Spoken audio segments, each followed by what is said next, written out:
മാന്യ ശ്രോതാക്കൾക്ക് പ്രയർ ക്ലിനിക്കിൻ്റെയും ഡോക്ടർ രാജു വ്യൂസ് ആൻഡ് മെസ്സേജിൻ്റെ നാമത്തിൽ ഞാൻ വന്ദനങ്ങളെ അർപ്പിക്കുകയാണ്. ഇന്ന് ഞാൻ ഒരു കൊട്ടാരക്കരയുടെ വികസനത്തെക്കുറിച്ച് പറയാനായിട്ട് പോവുകയാണ്. എന്ന് വെച്ചാൽ ഞാൻ 2001 ഇവിടെ ആദ്യമായിട്ട് KNS ആശുപത്രിയിൽ ജോലി ചെയ്യാനായിട്ട് വന്നത്. ഞാനവിടെ ENT ഡോക്ടറായിട്ട് ജോലി ചെയ്തു. അതൊക്കെ KN സത്യപാലൻ എന്ന് പറയുന്ന അദ്ദേഹത്തിൻ്റെ കീഴിലുള്ള KNS ആശുപത്രി. അദ്ദേഹം മരിച്ചു കഴിഞ്ഞ് 2 മാസം കഴിഞ്ഞിട്ടാണ് ഞാൻ വരുന്നത്. അപ്പോൾ ഇവിടെ വന്നതായിട്ടുള്ള സമയത്ത് കണ്ടതായിട്ടുള്ള കാഴ്ചകളും ഇപ്പോഴത്തെ കാഴ്ചകളും തമ്മിൽ താരതമ്യപ്പെടുത്തുമ്പോൾ ഇവിടെ ചില വ്യത്യാസങ്ങളൊക്കെ വന്നിട്ടുണ്ട്. അന്ന് മണ്ണിൽ ആശുപത്രി എന്ന് പറഞ്ഞൊരു ആശുപത്രി ഉണ്ടായിരുന്നു, പക്ഷേ ഇന്നത് കാണുന്നില്ല, അത് മണ്ണായിപ്പോയി. അതുപോലെ വേറെ ഒരുപാട് കടകളൊക്കെ പൊങ്ങി വന്നു, ചില കടകളൊക്കെ ഇടിഞ്ഞു.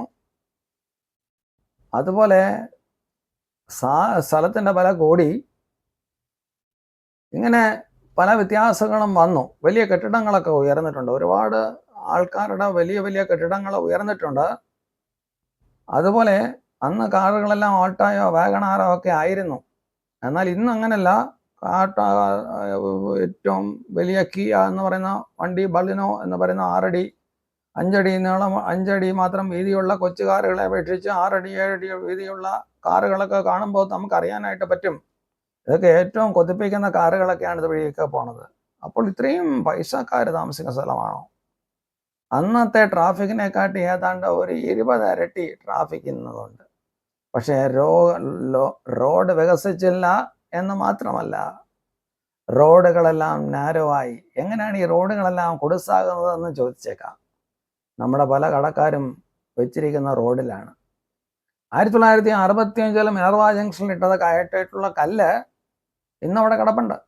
എന്നോട് ട്രാഫിക് പോലീസിൽ ഒരാൾ എന്നോട് പറഞ്ഞ് കാണിച്ചതാണ്. ഇന്നും അവിടെ കടകളും ഒക്കെ ഒരുപാട് ഉയർന്നത് കൊണ്ട് റോഡിലാണ് പല കടകളും ഇന്ന് ഇരിക്കുന്നത്. ഇന്ന് നമ്മുടെ കടകളൊക്കെ ഇരിക്കുന്ന പലതും റോഡിലാണ്. ചന്തമുക്കി നോക്കിക്കഴിഞ്ഞാൽ അന്നും ചന്ത ഉണ്ടായിരുന്നു, ഇന്ന് ചന്തയെല്ലാം കൂടെ ഒരു കോർണറിലാക്കി. അതിനകത്തൊരു പ്രസ്,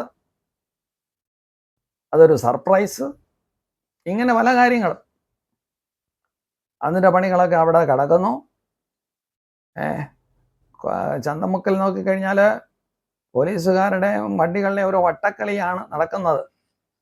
ഒരു വട്ടക്കളി എന്ന് പറഞ്ഞാൽ കൈകൊട്ടിക്കളിയാണ് നടക്കുന്നത്. ഒരു പോലീസുകാരൻ സ്റ്റോപ്പ് എന്ന് പറഞ്ഞ് ഇങ്ങനെ കാണിക്കുന്നു, വേറൊരു പോലീസുകാരൻ അപ്പുറത്തെ സൈഡിൽ നിന്ന് ബ്യൂട്ടി പാലസിൻ്റെ സൈഡിൽ ഇരുന്ന് ഇങ്ങ ബാ എന്നുള്ള രീതിയിൽ ഇങ്ങനെ പിടിക്കുന്നു.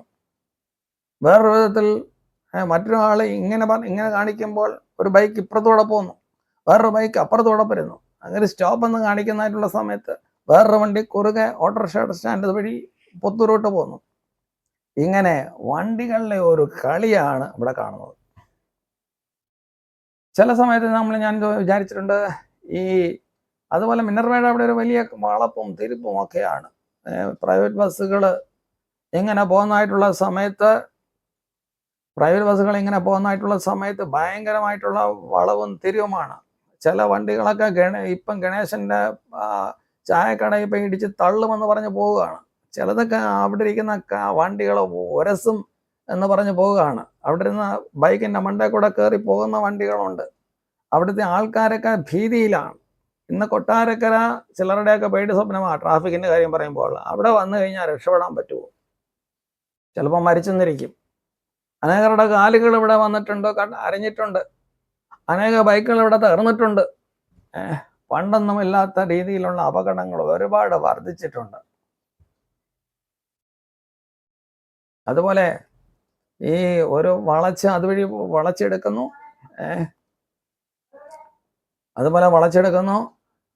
അത് ഒരു ട്രാഫിക്കിൽ അകപ്പെട്ടതായിട്ടുള്ള സ്കൂട്ടറെ ഇടിക്കാനായിട്ട് പോന്നു, പക്ഷെ ഇടിക്കാതെ വണ്ണം മറന്നു. ചിലരെ അത് ചതയ്ക്കാനായിട്ട് മതിയായതാണ്. കുറേ പേര് മിനർവ തിയേറ്ററിൽ നിന്ന് ഇറങ്ങി വരുന്നു, കുറേ പേര് അങ്ങോട്ട് പോകുന്നു, കുറേ പേര് ഇങ്ങോട്ട് വരുന്നു, കുറേ പേര് ചന്തയ്ക്ക് പോകുന്നു. അയ്യോ, ആകെ ഒരു കളിയാണ് അവിടെ. ഇല്ല, കൈകൊട്ടിക്കളി പോലൊരു കളിയാണ്. ചില സമയത്ത് ഞാൻ അവിടെ നിന്ന് ട്രാഫിക് കൺട്രോൾ ചെയ്തിട്ടുണ്ട്. അവിടെ പോലീസുകാരൊന്നും വിചാരിച്ച ട്രാഫിക് ഒന്നും കൺട്രോൾ ചെയ്യാനായിട്ട് പറ്റത്തില്ല. അവർ ഒരു പുസ്തകം എടുക്കുമ്പോഴത്തേക്ക് ഇവനങ്ങ് പമ്പ് കളഞ്ഞിട്ടുണ്ട്. അങ്ങനെ ഒരു കൊട്ടാരക്കര എന്ന് പറയുന്നത് ഇന്ന് യാത്രക്കാരുടെ ഒരു പേടി സ്വപ്നമായോ എന്ന് എനിക്ക് സംശയമുണ്ട്. കഴിഞ്ഞ കാലങ്ങളിൽ അങ്ങനെ അല്ലായിരുന്നു. എന്നാൽ കൊട്ടാരക്കരയുടെ ഈ ട്രാഫിക് കാണുമ്പോഴും തിരുവനന്തപുരത്ത് നിന്നും വരുന്ന ഏറ്റവും വലിയ റോഡുകളായിട്ടുള്ള MC റോഡ് ഇതുവഴിയാണ് പോകുന്നത്. പ്രിയപ്പെട്ട ഉമ്മൻചാണ്ടിയുടെ മൃതദേഹമൊക്കെ ഇതുവഴിയാണ് കടന്നുപോയത്.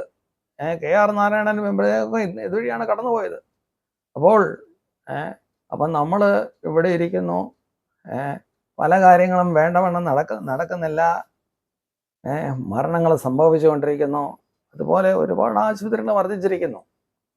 ഇങ്ങനെ ഒരുപാട് കാര്യങ്ങൾ വ്യത്യാസങ്ങൾ അന്നും ഇന്നും വന്നിട്ടുണ്ട്. പക്ഷേ ഇവിടുത്തെ ഈ യാത്രക്കാരുടെ പേടി സ്വപ്നം മാറിയില്ലെങ്കിൽ ഈ നാട് ഒരിക്കലും നന്നാവത്തില്ല. ഇന്ന് വ്യാപാരി വ്യവസായികളൊക്കെ അവിടെ ചന്തമുക്കുള്ള വ്യാപാരി വ്യവസായമൊക്കെ ആശങ്കയിലാണ്. കാരണം അവിടെ കാറ് പാർക്ക് ചെയ്യാൻ പറ്റത്തില്ല, ബ്യൂട്ടി പാലസിൽ കാറ് പാർക്ക് ചെയ്യാൻ പറ്റത്തില്ല, ഗുഡ് സലൂണിൽ ഗുഡ് ലുക്ക് അവിടെ കാറ് പാർക്ക് ചെയ്യാൻ പറ്റത്തില്ല, എങ്ങും കാറ് പാർക്ക് ചെയ്ത് ഒരൽപ്പം സാധനം വാങ്ങിക്കാനായിട്ട് പറ്റത്തില്ല. എവിടെയും അശാസ്ത്രീയമായിട്ടുള്ള പരിഷ്കരണമുണ്ട്. ചില കടകളൊക്കെ റോഡിനകത്താണ്.